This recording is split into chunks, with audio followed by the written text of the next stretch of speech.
Magandang gabi. Opisyal nang nagsara ang botohan alas 7 ng gabi ngayong Lunes. May update si Naomi Almohano mula sa tanggapan ng COMELEC sa Intramuros, Maynila. Ganun din sa mga nangyaring pagkaantala sa botohan sa ilang bahagi ng bansa nitong araw. Naomi. Barbie, pagsapit nga ng alas 7 ng gabi ngayong Lunes, opisyal nang isinara ng Commission on Elections ang botohan para sa 2025 midterm polls. Kasabay nga ng pagsasara, nasa halos 300 makina ang kinailangan palitan ng komisyon dahil na rin sa ilang issues. May mga makina kasi na ilang beses iniluwa ang mga balota dahil na rin sa init ng panahon.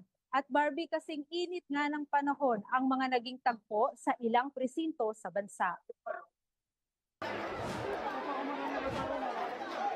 Sumiklab ang gulo sa pagitan ng dalawang grupo ng supporters sa Marawi City kaninang umaga dahilan ng bahagyang pagkaantala ng takbo ng eleksyon. Kinailangan pang lumabas ng presinto ng mga botante sa barangay Sagunsongan dahil sa tindi ng riot. Sa kaparehong lungsod, naantala rin ng halos 1 oras ang botohan sa isa pang presinto dahil sa paghihintay ng contingency machine. Binuhusan kasi naman ng isang poll watcher ng tubig ang kanilang automated counting machine. Ayon kay Garcia, wala po tayong failure of elections whatsoever. Lahat naman po ay nag-function.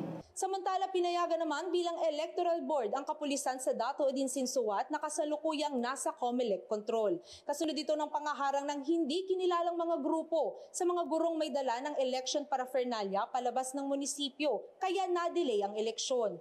Ayaw umano kasi ng mga grupong ito na magsilbi bilang electoral board ang mga guro. The option is always there, which is the option to extend the voting in Dato Odin Sinsuat. Pero kahit may mga gantong ulat ng karahasan, sinabi ni PNP Chief Romel Marbil na hindi niya nakikitang magkakaroon ng failure of elections. Very peaceful po. Tuloy-tuloy po yung pulis natin, tuloy-tuloy po yung huli. Sabi ko nga, lahat na manggugulat tinatanggal namin.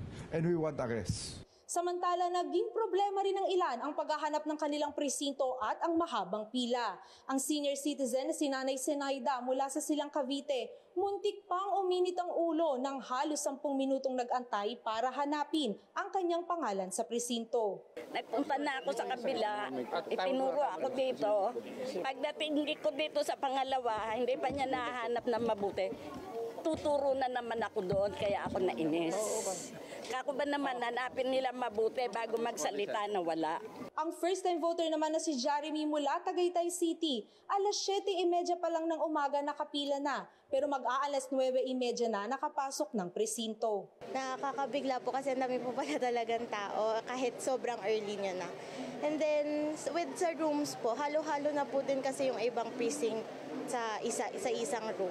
Sa kabila ng mga naging aberya sa ilang bahagi ng bansa, naging maayos naman ang sitwasyon sa mga isinagawang mall voting sa iba't ibang shopping malls sa Maynila. Mababatid na 42 shopping malls ang pinayagang magsilbing voting precinct ngayong halalan matapos ang matagumpay na first mall voting noong barangay elections noong 2023. Matapos naman ng botohan, inaasahan ngayong gabi na magsisimula ng bilangan ng mga boto. Dito nga sa COMELEC office ang main monitoring site. Inaasahang papasok ang election returns. Kabilang na dyan ang resulta ng local absentee voting. Yan muna ang latest mula dito, Barbie. Balik sa inyo. Maraming salamat, Naomi Almohano mula sa COMELEC office sa Intramuros.